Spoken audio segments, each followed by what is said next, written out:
We give thanks for this time in this sacred space where we seek to understand more fully, knowing that we are always embraced by mystery. May we come to know ourselves and our world ever more fully and appreciate the love at the heart of it all. Amen. Amen. So I want to tell you about something that happened to Jeff, my husband, in April of 2020. He knows I'm going to tell you about this. So take a moment to remember back to that time. We had a church service here on March 15th, and after church we had a meeting and we sat in a circle and we discussed what was going on with the coronavirus. Some of you were there, you might remember it. We all shared our knowledge and we tried to figure out what was best for the church in light of this unfolding health crisis. We decided to try to stay on top of things and then to respond accordingly, and we fully expected to all gather for church the next Sunday, as we always do. But later in the week, it became clear that we could no longer hold church services safely, and we didn't have church again till the first Sunday of November, All Saints Day, and we had our first in-person service outside by the Memorial Garden. None of us could have predicted what we were going to be going through. Now, in the midst of all this, in the last week of April, Jeff had 3 health episodes within a few days. He didn't mention this to me till after all of them, and it was a Wednesday. He'd been talking to his sister about this, and she is a doctor in Cincinnati, and she was managing the whole COVID situation for the University of Cincinnati. So she told Jeff to get an oximeter and measure his oxygen level to determine if he had COVID. You know, there were no vaccines yet or anything. So he told me about these episodes, and I asked him, well, have you looked up the symptoms of a heart attack? He'd never had a heart attack, but he took medication for high blood pressure.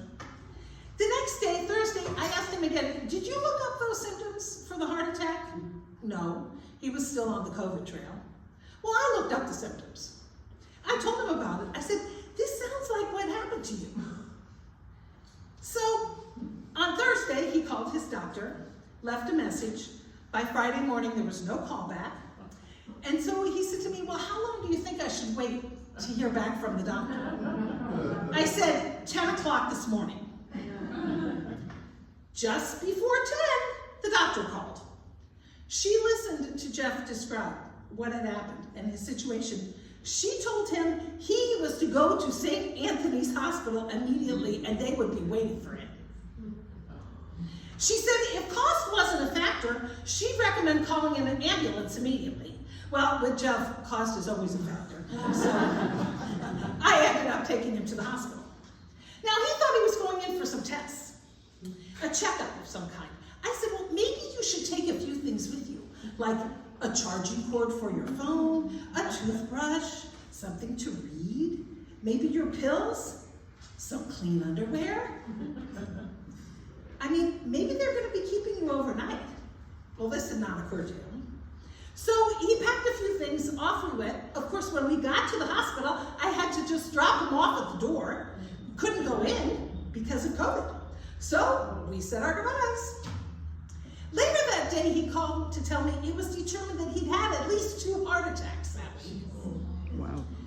And they were going to do emergency surgery and put in a stent. And he'd be in the hospital for several days. After the surgery, the doctor called me to report everything had gone well. But the idea that Jeff had had several heart attacks, it just floored us both. Heart attacks? Where did that come from? I mean, to us, it's completely unexpected. Out of the blue, shocking. Well, clearly, we didn't know the state of Jeff's physical heart. And this speaks to the teaching we heard today associated with Jesus.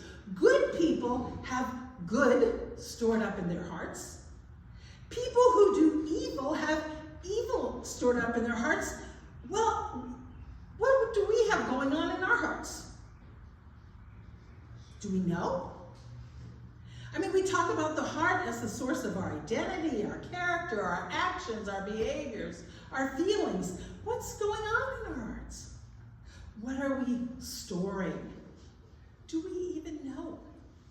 It's hard to say.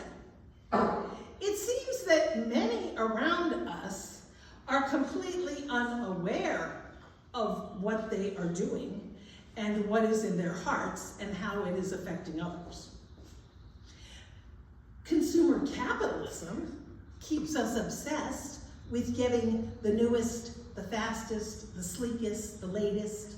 Ads continually popping up in our news feeds, in our email, our internet searches, always trying to sell us something we probably don't need, and reminding us all the time of what we don't have. And all the while, so many people are just trying to stay afloat, working several jobs with too much month at the end of the money. Tangled in all this debris, do we even know the state of our hearts? What are we filled with? What moves us? Some of us heard Matthew Fox speak on Friday evening, and he said there are two kinds of people. People who are grieving, and people who are grieving but don't know they are grieving. What do we know about the state of our hearts? Jeff didn't know he was headed for a heart attack. I mean, sometimes we just don't know. And then something traumatic, dramatic, or cataclysmic happens, and we're lurched awake and we become aware. The heart connects us to ourselves, to each other. It connects us to what's beyond us, to the sacred, to God. Our hearts tell us who we are. They determine our choices and behavior and what fruit we bear, whether we know it or not. One way to tune in to what's in our hearts is to pay attention to what makes us cry, what makes us tear up, and what makes us laugh, fills us with delight. Lent is a season to pay attention and become more aware of the state of our hearts. Now, we're going to talk about one of Frida Kahlo's most famous paintings, The Two Fridas. And I can show you, I have a couple of books with pictures of the two Fridas. Maybe we can put one up here. I don't know if you recognize that painting. Anybody who's paying attention to Frida Kahlo. And then I have a book, and the picture is where the purple is marked, so you can pass that around to look at the painting.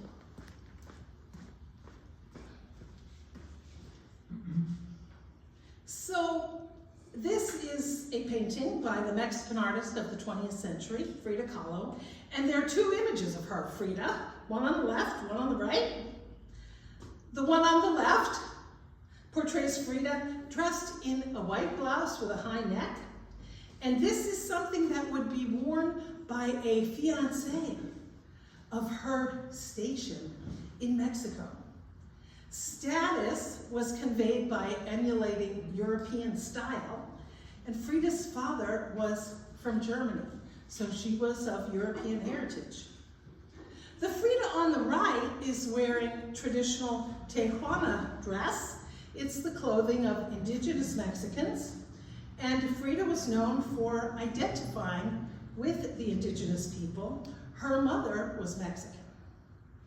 Each Frida in the painting has half of a heart, and the two hearts are attached by a blood vessel. The two Fridas are holding hands. They represent these two important parts of Frida's identity. They're both part of her heart, who she is. They're important to her identity. Then there's there's another blood vessel in the painting that circles a picture that one Frida holds in her hand.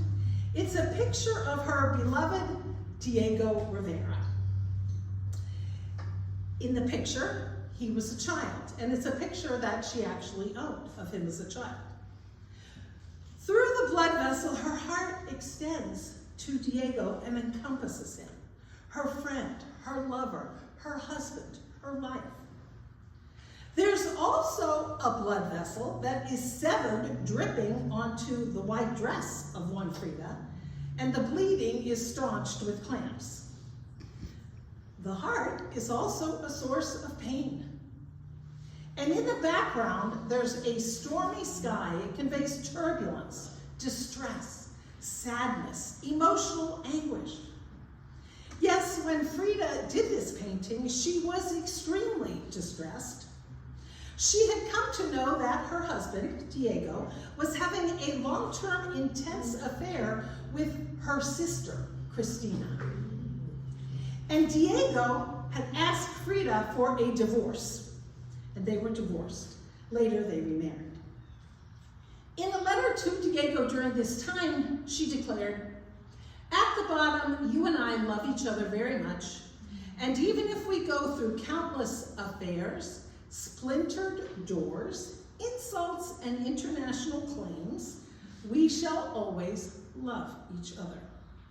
All these things have happened and happened again for the 7 years we've lived together, and all the rages I've gone into have only led me to understand better than that I love you more than my own skin." Yes, Frida knew her heart.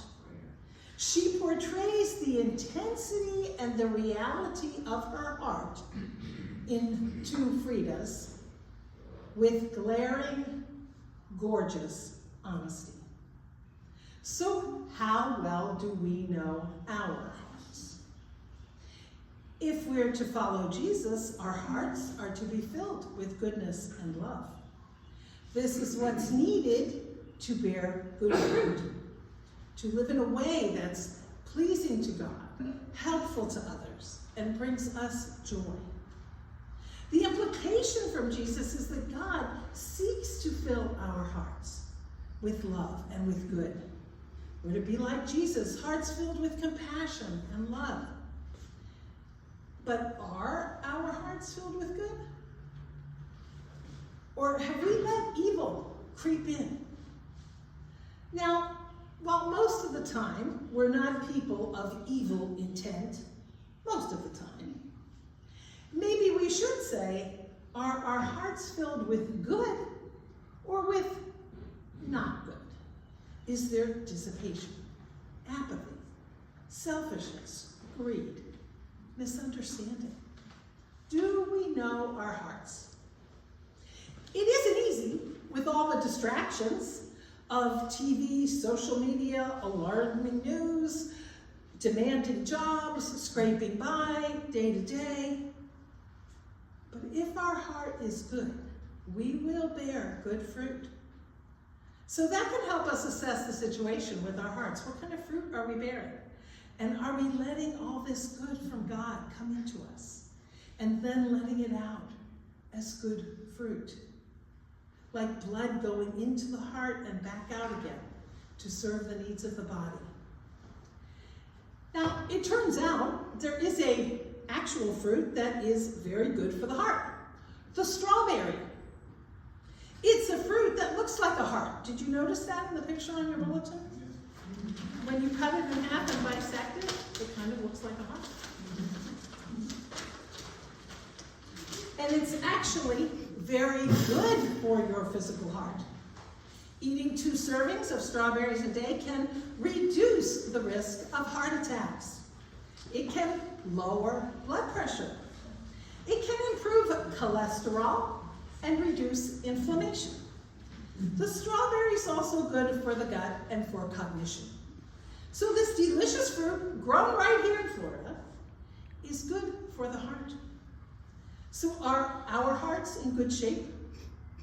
We can think about the food we eat. Are we eating strawberries? But as Jesus suggests, we must look not only at the fruit we are eating, but at the fruit we are bearing. This will tell us about our hearts. Is it good fruit? Lent's a time to pay attention, to be aware, to be in touch with our hearts, and to come to know our hearts by the fruit we are producing. So speaking of fruit and strawberries, we have a beautiful prayer about the strawberry that comes from the Seneca, native peoples of this land. They lived south of Lake Ontario in what we now call New York State. But before we listen to this prayer, we're going to give you a strawberry to help you focus your reflection, and at the appropriate time, you're encouraged to eat your strawberry. So, Colleen and Claire, can you pass around the dishes of strawberries?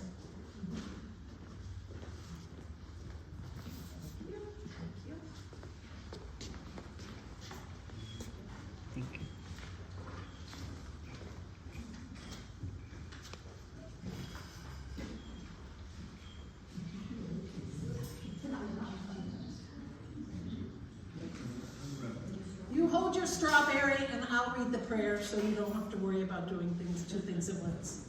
Once everyone has a berry, we'll proceed.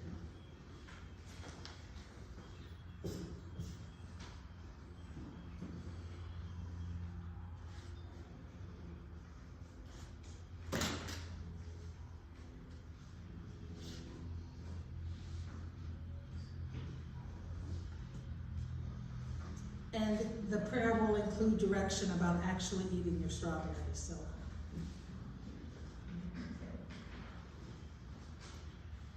everybody have a strawberry that wants one?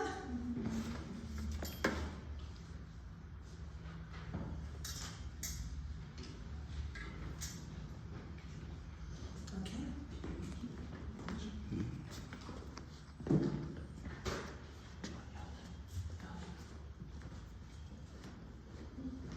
Strawberry. Oh, sweet gift to the Seneca, I admire you. You're shaped like a heart to remind us that we are to live by the heart. Your flesh is red to tell us our hearts should be moist with blood, never dry and brown and crackly. We study the seeds on the outside. They are many to teach us that there are many ways in the world to believe, to understand life, and all are worthy of respect. We finger the leaves, so we keep in mind that we must always stay connected to Mother Earth and appreciate her gifts. Now we eat this beautiful strawberry from the bottom up, relishing the taste.